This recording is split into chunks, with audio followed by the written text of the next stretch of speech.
I'd like to welcome the Technical Steering Committee for reviewing our proposal today. As you know, our client, ABC Coding LLC, has the need for a new repository application that will enable enhanced productivity among its developers by enabling them to send and retrieve stored code. This application must be secure and provide compliance with Sarbanes-Oxley. All code shared by developers should automatically be logged in the database. ABC Coding has allocated a budget of $150,000 for this project. Next, we'll review the risk analysis.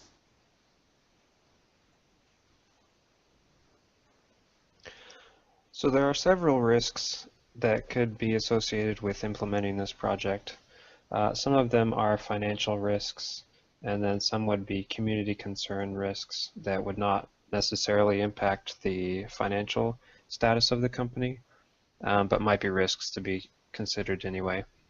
All of them are contained in Section 2 of the proposal documents, so you can reference them there. But some of the highlighted ones that are probably most problematic or most likely to occur would be that the team does not have experience, the programming team that is, does not have experience programming with HTTPS or SSH, which will slow down production of the code, and that will increase costs, obviously.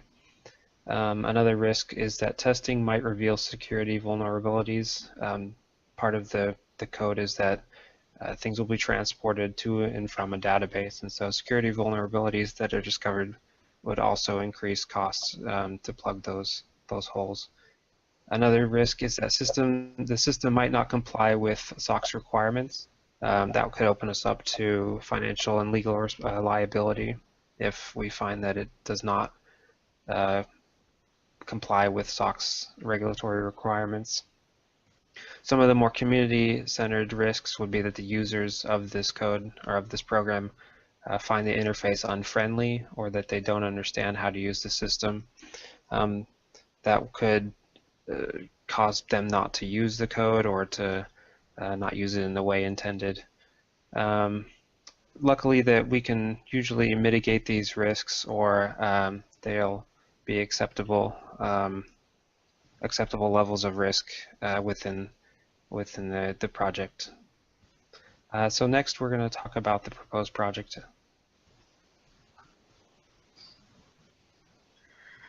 Okay, so the scope of the proposed project is as follows here. First, the application will allow ABC Coding LLC's developers to store and retrieve code in a secure repository. The application will store 100% of the code in a database repository to maintain compliance with the Sarbanes-Oxley standards, and that ensures, again, that the liability is intact and everything is accounted for. One of the other proposal for the scope is that the application will utilize HTTPS, again, providing further security. Next, we'll talk about the chosen SDLC. Our chosen SDLC is throwaway prototyping. After analyzing the different styles of prototyping, we found that throwaway prototyping will give us a better ability to provide the software that the customer wants. With a thorough understanding and review of what the system's operating goals are, throwaway prototyping is the best option for refining the initial prototype to the individual customer's needs. We found that throwaway prototyping is cost-effective. It prevents forecasting problems that can take place after a product is introduced to the client. The project completion time can be shortened because we're able to detect issues quickly, and the finished product is high quality because it has been tested thoroughly through the use of prototypes. The project is expected to be able to meet the wants and needs of our customer by using this type of programming. Next, we'll talk about the benchmarks and milestones that we'll have throughout our throwaway prototyping. Okay, for our benchmarks and milestones, we reviewed our an estimated Gantt chart, and we've come up with a proposed timeline that includes 8 phases spanning 34 days. We'll have about 8 days for the analysis phase, and then 2 days to analyze the system. 4 days to create diagrams and show system functionality. 2 days to determine what is not working and fix it. 9 days for design. 1 day to reevaluate system errors and plan resolutions. 2 days to design, then implement, and 6 days to execute the implementation. Next, we'll look at the team composition for this project. So we've assembled a suggested team composition for this project. We've tried to keep the team to a manageable amount, both because it fits in with the SDLC framework that we've set up and also to control costs. We have budgeted here 3 software engineers. These would be the people working on the code itself. 1 senior software engineer, and that would be the person that would kind of direct the activities of the software engineers. Now we have a project manager. That would be the person kind of an overall advocate for the project and who would coordinate with corporate executives and also the client to make sure the project is meeting the goals. We also have a database administrator. That'd be the person responsible for managing the code repository that is the purpose of this whole project. And then we have a user experience designer, and that would be the person that would address kind of the risks earlier that we talked about, the code not, or the program not being user friendly or not being understandable.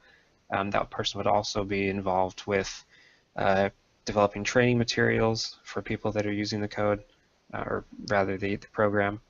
And all this is contained in section 5 of the documents that you can also refer to. I have here the budget for each of these people, and kind of prorated by the time that would take for this project to be completed. And then next we're going to talk about quality and assurance standards and measures in this project.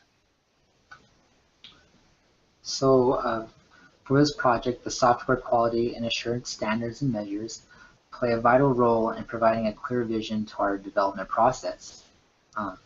They're broke down into separate sections. The first will identify key processes in areas such as the coding standards for the project, testing and review processes. Next, we'll do compliance monitoring to monitor the key processes that are being implemented correctly to adhere to compliance. From there, we'll assess variations in the process and analyze if corrective measures are needed. Next, we'll identify and measure key parameters for the scheduled timeline and testing of the code, and these will be monitored for improvement or decay of the project. Then we'll review the process controls and take corrective action where needed to get the project back on track.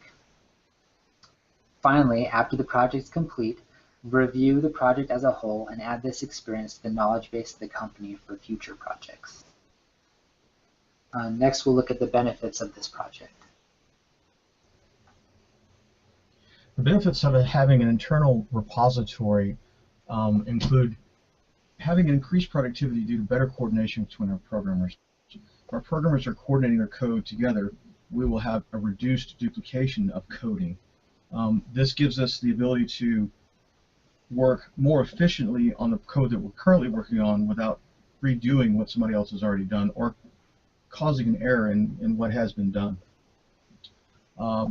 Because we are worried about errors, the documentation of changes will be also available to us. We'll be able to see exactly who made changes and how those changes affected other things.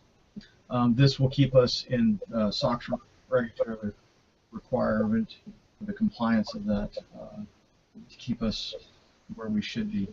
We believe that the biggest benefit to our business would be the increased marketability of business, because the business of coding gives us the ability to move forward and provide a product faster to our customers with better quality.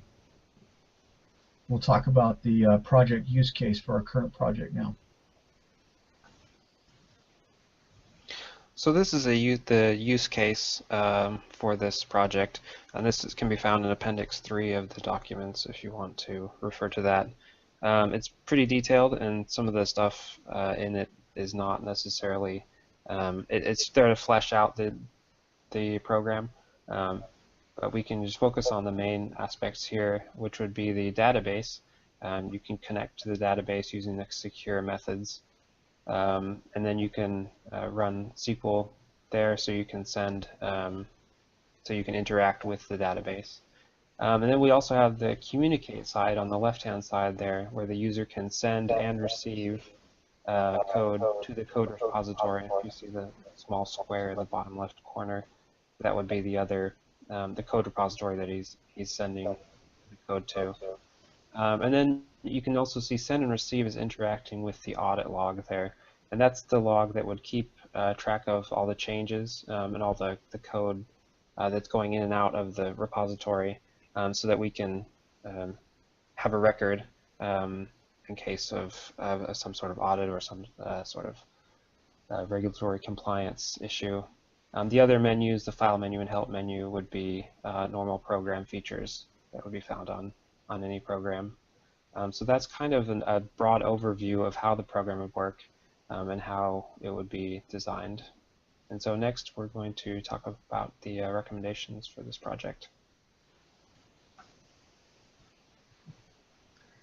Okay, so we can see that our recommendation is to move forward with the implementation of the project. We recommend this because implementing the project would produce immediate and tangible benefits, as we have shown. The risks associated with the project are relatively limited and can be managed. There will be continual progressive support throughout the implementation, and we feel that this would be beneficial to the company.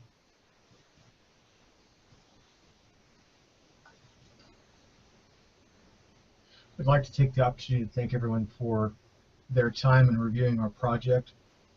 We hope that you find the information we provided adequate for making the determination of whether we will move forward or not. And we'd like to thank you for your time. Thank you.